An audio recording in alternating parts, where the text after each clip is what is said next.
بسم الله الرحمن الرحيم الحمد لله رب العالمين والعاقبة للمتقين والصلاة والسلام على رسولنا محمد وعلى آله وأصحابه أجمعين أما بعد السلام عليكم ورحمة الله وبركاته.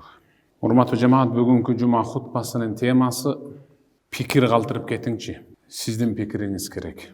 Анткени азыркы сүйлөнө турган, айтыла турган тема далай жол айтылган. Айта берип көпчүлүгүнө бул жат деле болуп калды. Бирок бул көнүмүш адатка айланган нерсени калтырып коюу, токтотуп коюу өтө оор, анткени ал биздин каныбызга сиңип калган нерсе. Бул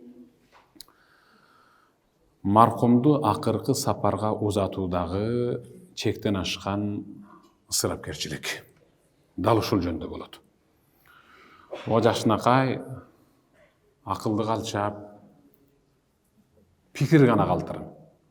Колдоор колдобосуңузду. Бирок президенттин жарлыгы бар. Ал тургай Кур'ан аяттардан далил келтирип койгула деп канча акылга чакырган менен баары бир токтобой келатат. Эми сөз башынан болсун. Абу Хурайра айтат. Бул сахабанын сөзү. Эгерде инсан бу жарыкчылык менен кайрылашып кайтыш болсо, жанындагы жака белиндеги адамдардын биринчи айткан сөзү эмне таштаптыр аркасына, эмне кылалы деп сурашат. Ушул кайсыны соёйлу, канча адам чакыралы тамакка, ушул жөндө сүйлөшөт деп атат. Ал эми периштелер болсо, ороп турган периштелер мақаддам, бул ахиретине, Аллахтын алдына ахиретине барар жерине эмнени жөнөтүп койду экен деп ошол жөндө сүйлөшөт деп атат. Өзү негизи өзү инсан да дал ошентип. Атабыз өткөндө атам ахиретине эмнени жөнөттү. Кээ-бирлердин атасынын намаз баштаганына 1 жыл болду, 1 жылдык намазы жөнөттү, бирок азыр 60ка чыккан болсо ошонун канча жылдык намазы каза болуп калды. 10 жылдык орозасы бар, ошону жөнөткөн, бирок канчасы тутулбай калып кетти. Ушул жөнүндө сүйлөшүбүз керек. Идаматал абд ва фаdat ruhu ila bariha ay rabbiha وانتقل إلى ربه فلن ينفعه بعد موته إلا ما قدمه في حياته من أعمال صالحة. Эгерде инсан жан үзүлүп Аллахтын алдына сапар тарткан күнү ага өзү жасаган эң мыкты иштерден башка эч нерсеси пайда бере албайт. Ыйыбыз эгер пайда бере турган болсо, анда Аллах Кур'анда, пайгамбар хадисте өкүрүп көзүңөр ишигенче ыйлагыла демек да. Андыктан эң алгач эмне кылыш керек? Бизде эң алгач эле биринчи эле чоң уулун чакырып туруп, соя турган эмнең бар дейт. Ушул. Биринчи ушул. Соя турган эмнең бар? Канча киши чакырабыз? 500. Жетпейт ал. Экини соёсуң дейт. Ушу сойгондун аркасынан аргандай кесепеттер болуп атканы жалганбы? Кагалайындар. Мен азыр ушул жерде мечит тола инсандарга бүгүнкү маркумду узатып аткан эртеңки маркумдар десем капа болбогула, анткени ошо эртеңки маркумдардын ичинде мен да бармын. Бүгүнкү маркумду узатып аткан эртеңки маркумдар деп тирүүлөргө кайрылсам капа болбош керек, анткени мен да бир күн ошол жерге жатам. Жатам ошол жерге. Андыктан биринчи эмне кылыш керек? Биринчиси эле када удайни, кагылайындар. Атабыз өтөбү, апабыз кайтыш болобу, жолдошубузбу, же жубайбы, же ага эни бир тууганбы, же уул кызбы? Биринчи эмне кыл десе, када удайни, карызын төлө деп атат. Биринчи карызын төлөгөнгө шаш. Анткени пайгамбарыбыз Мухаммад саллаллаху алейхи ва саллам мындай дейт. Абу Хурайра риваят кылат ушул хадисти. Угуп туруң. Нафсул муъмин муаллакатун бидайни хатта юқда ан. Садака Расулуллах. Пайгамбарыбыз айтты. Мусулман, муъмин, эркек болсун, аял болсун, карызы төлөнгөнгө чейин кишенделип азапталып турат. Карызы төлөнгөнгө чейин. Андыктан мураскорлорунун эң биринчи кадамы Ата мен апамның қарызын төлешім керек. Қошынадан иіне алған, оймоқ алған, жуалдыз алған, нан алған, су алған, чай алған, тұз алған, осылардан бері беріш керек. Ошон үчүн пайгамбарыбыз Мухаммад саллаллаху алейхи вассаламга эгерде я Расулла мынол кишинин жаназасын окуп береңчи деп табутту туура тартып пайгамбарыбыз жаназага чакырса дейт. Саламат ибн ал-Аква деген сахаба айтып жатат. Пайгамбарыбыз бизди бир сыйра тиктеп туруп, "Хал алейхи мин дейн?" Мынол маркумдун мойнунда төлөнбөгөн карыздары барбы? деп сурайт. Сахабалар же жакын тууган ургу, "Ла, жок, карызы жок, же төлөнгөн" десе, "Фасалла алейхи", ошол маркумга пайгамбар жаназа окучу. Карызы төлөнгөн же карызы жок сөөктүн маркумдун жаназасын пайгамбар өзү окучу. Сумма утия би жаназатин ухра, андан кийин дагы бир жаназа келип калды. Аны да туура койду. Пайгамбар "Хал алейхи мин дейн", карызы барбы жокпу? деди эле. "Я Расулалла, карыздар" деди. Карыздар. Пайгамбар айтты: "Саллу аля сахибикум", бул бир тууганыңарга өзүңөр жаназа окуп коёрсуңар деп пайгамбар бурулду. Карагыла. Карызы бар адамга жаназа окулуу, окулбашы жөнүндө сөз кетип бартат. Ечендеген миллиондорду мойнуна жүктөп алып кеткендер бар да. Абу Катада айтат: "Саптан суурулуп чыга калып, мен пайгамбарга алайя дейну я Расулалла, ушул кишинин карызын менин мойнума жүктөң, мен төлөйм. Төлөгөнгө кудуретим да жетет, анткени бул менин жакыным" десем, пайгамбар "Фасалла алейхи", анан жаназасын окуду.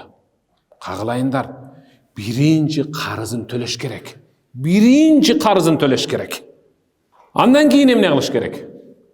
Андан кийинки маселе ошол маркумдун өзүнүн бешине тери менен тапкан акчасынан же уул кызы дагы, анткени пайгамбарыбыз "Анта ва маулука ли абик", сен өзүң дагы жыйнаган акчаң дагы атаң менен апаңдыкы болуп эсептелет деген. Эгерде маркумдун акчасы жок болсо, анда уул кызы сөз түрдө экинчи жасала турган иш кайсыл десе, кепинин сатып алып келиш керек. Кепин кимдир бирөөнүн, кошунанын же айылдаштардын топтогон карыз акчасынан болуп калбасын. Өзүнүн акчасына кепинделиш керек. Кетип бартканда дагы ошол энде болгон сурп материал карызга алынып кетпесин деп атат. Экинчиси ушул. Үчүнчүсү кайсыл? Ал-исра фи тажхизи. Андан кийин жуулат, кепинделет, анан жаназа окулат. Ушунда эмне болот десе, исра фи тажхизи, аны мүрзөгө тезирээк алып барып коюш керек. Үйдө сактап отуруунун кажети жок. Сакталсын деген шариатта сөз да жок. Абу Хурайра риwayat кылат дагы деле, Аллах мандан разы болсун. Пайгамбарыбыз Мухаммад саллаллаху алейхи ва саллям мындай деди: "Ассри'у бил жаназа". Жаназаны тездеткиле. Маркумду тез жайгаргыла. Fa in taku salihatan fa khayru tuqaddimunaha. Эгерде силер мүрүңөргө көтөргөн ал маркум жакшы инсан болсо, анда аны бара турган жакшы ордуна дагы тезирээк алып барган болосуңар. Анткени анын тияктагы орду бул жактагы калып кеткен ордунан мыктыраак. Анткени ал жакшы инсан болгондугу үчүн Аллах анын бара турган жерин 5 багы кылып койгон. Тезирээк алып баргыла. Wa in yaku siwa zalik. Эгерде жакшы эмес инсан болуп калса, фашаррун тадаунаһу ан риқабикум, анда жаманды мүрүңөрдөн тезирээк жерге коюп кутуласыңар деп атат. Жакшы болсо да, жаман болсо да тез жайгаргыла. Анткени анда инсандык, адамдык өзүнүн сый-урматы бар. Мүрүңөргө көтөрүп баргыла. Алым өтсө дагы, надан өтсө дагы.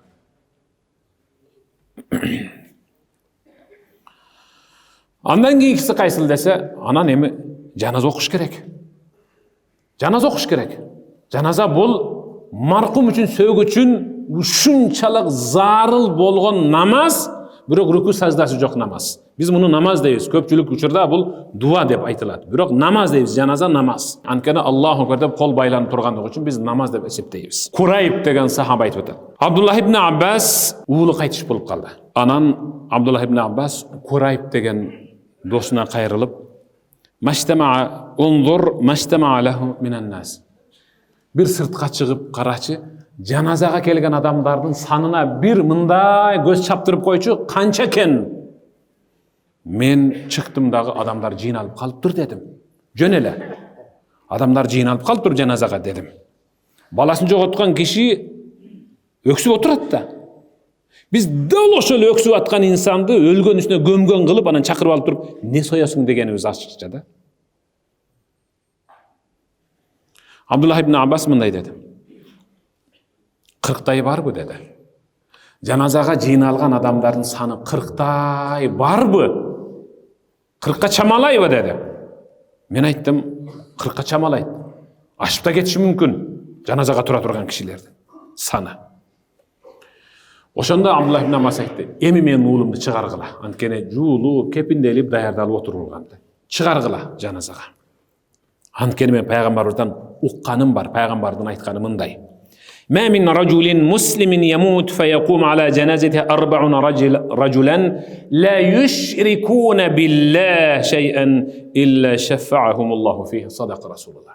Өтүп кеткен менин үмүттөрүмдөн болгон бир маркумдун жаназасына 40-тай Аллага ширк келтирбеген намазкан таза инсандардан 40 келип жаназа окуп, Аллахым, ушул маркумду саңа аманат тапшырдык.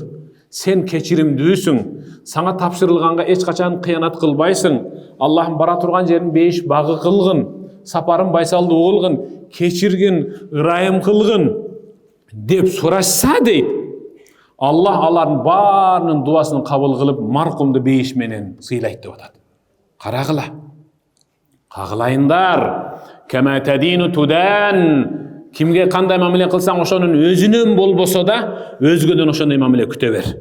Кимдир бирөөнүн жаназасына жөн эле эт, аш жеш үчүн барып, жөн эле даратсыз жаназасына туруп коюп, элден уялып, жөн эле жаназасына жөн эле даратсыз туруп кое турган болсоң, билип кое бер.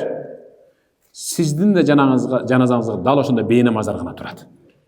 Бул акыркы намаз. Акыркы намаз. Баргандан кийин, мыналар бейнамаз туруп алып бир кайрадан окуйлы дей турган намаз эмес бул. Акыркы намаз. Маркум үчүн өтө маанилүү, акыркы зарыл намаз. Ошон үчүн жаназага улуу устаздарды чакырып, өзүңүз өтүп бериң, өзүңүз окуп бериң. Жаныңызда бир канча адамдар болсо жакшы эле, намазкандар болсо жакшы эле деген кабары бар инсандар өзүнүн атасы менен апасынын ошондой инсандарды издейт. Анткени ал акыркы намаз. Дауд пайгамбар үйүндө олтурганда өлүм периштеси салам айтып кирип келди. Дауд пайгамбар "Ман ант?" Кимсиң деп сурады. Мен ана ман ла яхабул мулук ва ла тумна минхул кусур ва ла яқбалур ришва. Мен падышалардан коркпогон,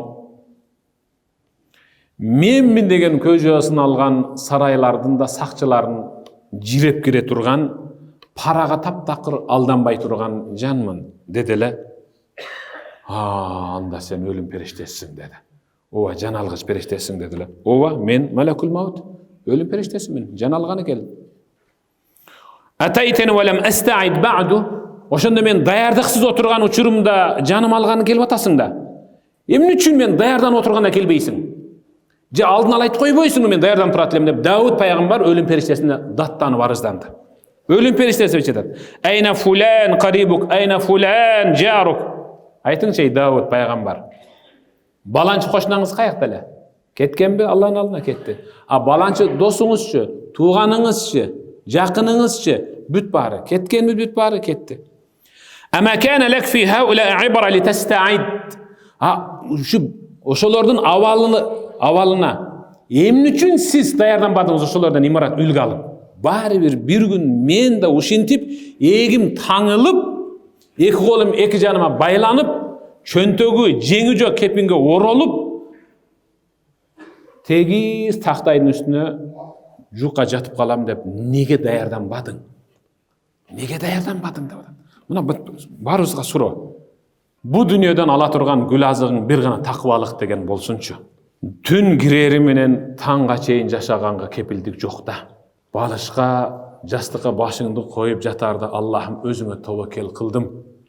Аллах, мен саңа тобокел кылдым. Саңа тобокел кылгандарды эч качан уяткарбайсың деп акыркы ла илаха иллаллах Мухаммад Расулуллах келмеңди айтып уктай бер. Таңга чыксаң улантасың жашооңду. Таңга чыкпай калсаң айткан ла илаха иллаллах сөзүң акыркы болуп кала берет. Анткени пайгамбардын кимдин акыркы сөзү ла илаха иллаллах болсо, ал кыжалат болбосун бейиштик деген. فكم من فتى أمسى وأصبح ضاحكا وقد سجنت أكفانه وهو لا يدري. Канчалаган улан кыздар бар.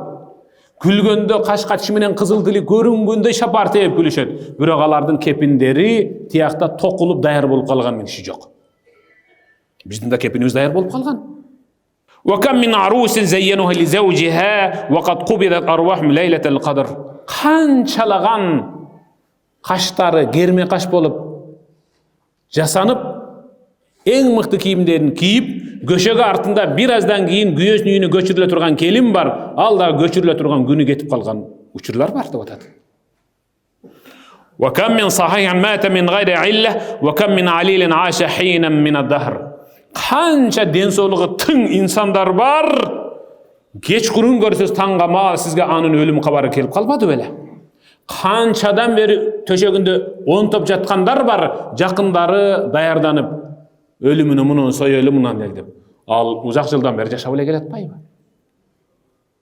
Ушул пайгамбар өзү айткан, заман аяктап калганда кокус өлүм көбөйөт, андыктан даярдан кыла деген. Эрте менен көргөнүңүз күйгүмдө сизге өлүм кабары келип калып атпайбы? Биздин да өлүм кабарыбыз ошондой бирөөгө жетип барат бир күн. Андан кийин дуа кылуу, маркум үчүн дуа кылуу. Bizde мұның құдасы кірсін, тиги досу кірсін жуғанға дейді. Жуғанға құдасы кірсін, досы кірсін деп айтылған емес шариғатта. Жуғанға көзі менен тилине бекем инсан кірсін. Көзі менен тилине бекем инсан кірсін. Көзіне бекем инсан марқұмды жуып атқанда анын уятуу жерине карабастан парданын астында жуусын. Үстүнө жабылган парданын астынан колун салып алып жуусын. Тилине бекем инсан. Эгерде инсандын чекесинен, бетинен, аягынан, таманынан, колунан бир кара такты көрүп калса, мен аны көрдүм, кара тагы бар экен, ол жерде мындай тырык экен, тигине мындай деп айтпай турган инсан кирсин. Кирип чыккандай бизде не деген шылдыңдоолор болуп атат. Мына жерде айрык экен, бул жерден буяга кетиптир, тигинен тиягына кетиптир. Андан кийин мүрзөгө койгондо дагы досу келе калсын, кудасы келе калсын. Өмүрүндө мүрзөгө түшпөгөн киши олдоксон болуп, каягы менен мүрзөгө койгонду билбейт. Дуа кылуу дал ошол мүрзөдө башталып атат. Пайгамбарыбыз эмне деп атат? Ибн Умар, Аллах мандан разы болсун. أن النبي صلى الله عليه وسلم كان إذا وضع الميت في القبر قال بسم الله وعلى سنة رسول الله. سبحان الله. Пайгамбар кейбір сахабалардың өзі мүрзөгө түшө калып жайгаштырганда ушул дуаны окуйт эле. Бисмиллах ва аля суннати расулиллах. Аллахым өзүңдүн ысымың менен ушул биринчи ахиреттин биринчи аялдамасына койдум, сага тапшырдым. Ва аля суннати расулиллах, сенин элчиңдин сүннөтү менен коюп атам. Пайгамбар өзүнүн менин өзүмдүн сүннөтү менен коюп атам. Сөк коюп аткан киши ушуну айтты айтпадыбы? Жакындары болсо баласы өмүрүндө түшкөн эмес. Атасын коюп атат, апасын коюп атат, жанындагы дагы жакшы бир билген адам түшө калып, мынткин тигинткин десе, ошол дуаны да айта албайт. Атасы менен апасына бисмилла, ата, жаным апа, Аллахтын ысымы менен сизди ушул орунга Аллахыма тапшырдым. Пайгамбарыбыз Мухаммад саллаллаху алейхи ва салламдын сүннөтү менен коюп атам деп айта албайт ушуну. Жаным атам, жаным апам, Аллахка аманатсыз деп айтпайт. Топурак тартылып бүткөндөн кийин ошол жерде адатка айланган имам молдеке Мүлк сүрөсүн окуйт башынан аягына чейин. Болду, ушул окулуп бүткөндөн кийин анан бирөө тура калып, "Ой, жакшылар, кагылайындар, атам кандай эле" дейт. Ошону да айта албайт. Анткени ал атасынын бейнамаз экенин билет да. Апасынын ойку кайкы болуп, жарым жыраңач болуп жашап жүргөнүн билет да, аны кантип айтат эле? Апам кандай инсан эле дейт. Өңдү көрсө 100 таят болуп, анан баарыбыз ошол жерде, "Ой, Кудай мээримин алсын, Кудай рахматын алсын, арты кайрылуу болсун, жакшы инсан эле" дейбиз. Ошол инсандын жакшы деп аталыш үчүн өлүш керек беле ошол жерде. Именно ошол анын жакшы деген сөз мүрзөдө айтылыш керек беле. Тирүүсүндө неге айткан жокпу сен жакшысың деп. Топурак тартылып бүткөндөн кийин анан Пайгамбарыбыз Мухаммад саллаллаху алейхи ва саллям "Иза фарага мин дафнил мейт вaqafa алейх" качан маркум үстүнө топурак тартылып бүткөндө Пайгамбарыбыз тик турган абалда мынтет эле: "Истагфиру ли ахикум" Мунул боордошуңарга, тууганыңарга Аллахтан кечирим сурап бир дуа кылгыла, узагыраак дуа кылгыла.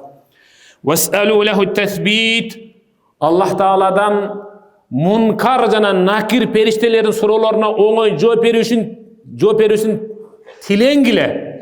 "Фа иннахул ан юсал" азыр бир аздан кийин бул сынакка кабылып суралат. Пайгамбар деп жатат. Бул дуаны Пайгамбар деп жатат. Ошол себептен керек болсо маркумдун эң жакыны ошол жерде калып, "Аллахым, атамды же апамды сага аманат тапшырдым. Сен кечиримдүүсүң, ырайымдуусуң, сен мээримдүүсүң. Сенден кечирим сураймын я Рабби. Атамдын атынан кечирим сурайм, апамдын атынан кечирим сурайм" деп дуа кылсын узагыраак. Ислам алымдары сүннөт кылат. Сүннөт деп айтат. Бүт бардык эл кеткенден кийин жакыны калып ошол жерде Ясин сүрөсүн башынан аягына чейин 1, 2, 3 окуй берсин. А биздикилер эмне? Элдин алдына түшүп алып учуп күйүп келет чаңды уюлгутуп. Эмнеге? Катар туруп алып ыйлаш керек. Эгер пайда бере турган болсо, анда Кур'анда айтылат эле да. Жамаат муларга бир ыйлашып койгула, өкүрүп. Анда ыйлоочулар дагы баягы бийик ыйлагандар бааланмак да, акча менен ыйланмак. Ыйлоо эч качан пайда бербейт экен. Ошол жерге келип ыйлай турган үн менен тиякта Кур'ан окуса болбойт беле атасы менен апасына. Ясин сүрөсүн узун окугула дейт. Анткени ал бүт баары кеткенден кийин белине чейин жан киргизилип отургузулду дейт. Кара мүрзө, өзүңдүн бөлмөңдү, жаткан бөлмөңдү пардаларын тартып, эч бир ийненин тешигине жерден жылчы киргизбей отурчу, эмне болот экенсиң? Жүрөгүң сыгылып кетет. Күйгүзчү дейсиң. Жарыкты. Сыйпалап өзүңдүн койгон нерсеңди өзүң таппай каласың. Өзүңдүн бөлмөңдө. Мүрзө да. Ал мүрзө. Ошол жерде Ясинди узагыраак окуса дейт. Оң жана сол аягынын этегинде отурган, кезектешип бат-баттан суроо бере турган эки периштени карап туруп, болду. Суроо бере турган эки периште муну деп кичине сүрү токтойт деп атат.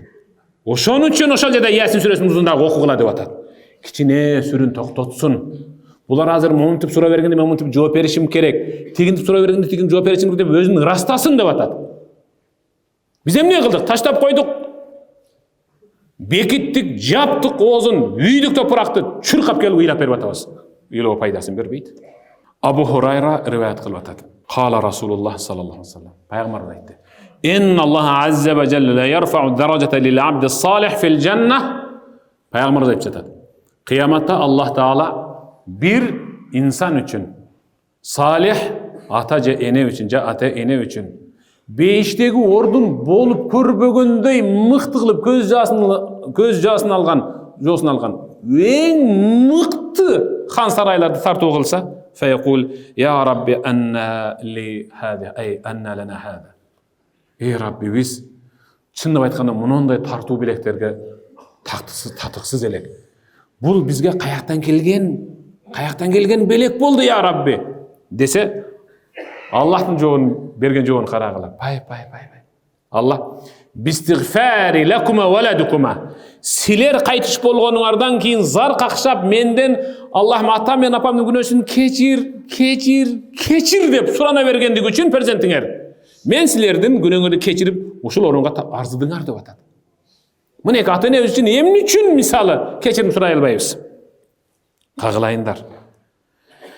Атабыз өтүп кетти, апабыз өттү, андан мурда чоң атабыз өткөн, чоң энебиз өткөн, тай атабыз өткөн, тай энебиз өткөн. Неге аларга дуа кыла албайбыз? Айткылачы, неге аларга дуа кыла албайбыз? Ошон үчүн ислам алымдар айтат. 5 убакыт намаздын фарзынан ассаламу алейкум ва рахматуллах. Ассаламу алейкум ва рахматуллах деп оң жана сол жаққа салам бергенден кейін шашпай тур. Аллахтан кешірім сұра. Өзің үшін да, ата-енең үшін да, тирүү болса да, марқұм болса да кешірім сұра. Ата-енең тирүү болса да, қайтыс болып кетсе де кешірім сұра. Дүние жүзіндегі жалпы момын мұсылмандар үшін де кешірім сұра. Анан субханаллах, вальхамдулиллах, ва ла илаха иллаллах, валлаху акбар деп көбірек айтып, Аллахым, ушул айтқан тасбихтердің сауаптарын ата мен апама арнадым. Ата мен апама белек қылдым, хадия қылдым, арнадым, жатқан жерін бейішпа қыл деп 5 уақыт намазда сұран дейді. Дуалардың, тілектердің ең мықты қабыл бола тұрған жері фарз намаздың саламынан кейін. Неге шашып тұрып кетеміз? Сүннет қашпайды ғой. Сүннет қашпайды. Оқимыз, шашпайды. Болғаны 1 минут, 2 минут уақыт кетеді. А футбол үшін 90 минутты шыдап көріп атасың ғой. Пайғамбарымыз Мұхаммад саллаллаху алейхи ва салламға бір аял келді. Я Расулаллах, менің апам өтіп кетті. Апамдың атынан қандай қайырымдылық қылсам болады деді. Баяғы аял сұрап атады. Апам қайтыс болып кетті. Апамдың жатқан жеріне, мүрзесіне пайда бере тұрған қандай қайырымдылық қылсам болады деді. Пайғамбар айтты. Сақиюлма, су суғар деді. Су тарқат. Адамдарға су тарқат. Мешіттерге алып келіп қой. Мына жақында мысалы иық Рамазан айы келатады. Кейбір ушул жердегі жамааттағы мен жаминча инсандарға, көз таныш болған инсандарға ушунчалык разы болом да. Блок менен су алып келіп қояды. Ифтарға деп. Атын айтпайды. Секін таштап кетіп қалады. Ошол атасы мен апасына, үй бүлөсүнө болгон кайрымдуулук. Пайгамбар айткан, кайрымдуулуктардын эң мыктысы су таркатуу. Таза суу чыгарып берүү кайсы бир айылга. Жосо көчөлөрдө жөн эле бирөөлөргө суу берип коюу таза. Андан кийин мархумду көтөрүп алып биз ошол мүрзөгө бардык. Бирок мүрзөнүн кире бериш эшигинде карыя, ооруган картаңдар үчүн, майып мунжулар үчүн даярдалган орун деген жазуу жок кире беришинде. Ыңалап түшкөн ымыркай деп атат ошол жерге. Үйлөнөм деп аткан жигит, турмушка чыгам деп аткан кыз дагы. 40-тын кырында турганда барат. Андыктан дейт, мүрзөгө кирүүнүн өзүнүн адеби бар.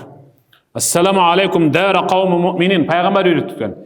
Эй момун мусулмандардын денесинен түзүлгөн өлкө. Силерге Аллах Тааланын тынчтыгы, мээрими болсун.